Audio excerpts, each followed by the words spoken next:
আজকেও আমার নিরামিষ থালি।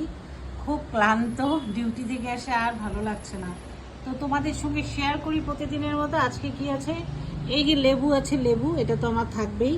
এখানে আছে উচ্ছে দিয়ে আলু দিয়ে ভাজা, এটা হচ্ছে কচু ঝুরি করে ভেজেছি। এখানে ঢেঁড়স আর এই আলুগুলো টুকরো টুকরো করে কেটেছিলাম, তার মধ্যে একটু দিয়ে ভাজা করা হয়েছে। এখানে আছে মিষ্টি আলুর মুচমুচে ভাজা, ঝুরি ভাজা, এটা হয়েছে মুগ ডাল।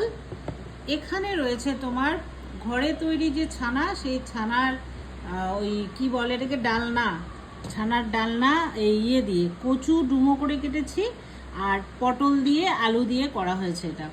আর এখানে আছে তোমার আমাদের ছাদ বাগানের, এটা হ্যাঁ, ছাদ বাগানের মিষ্টি কুমড়োর ডোগার চচ্চড়ি।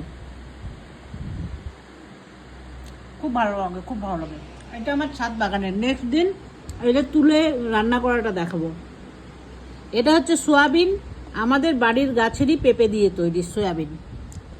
আর সাথে এই যে পাঁপড় ভাজা, ভাজা তো থাকতেই হবে যেহেতু আজকে নিরামিষ দিন। তাহলে সবগুলোই খাই অল্প অল্প করে। দেখো ডোগাটা খেতে দারুণ লাগলো, মানে একদম অর্গ্যানিক, তো ভীষণ ভালো লাগলো খেতে।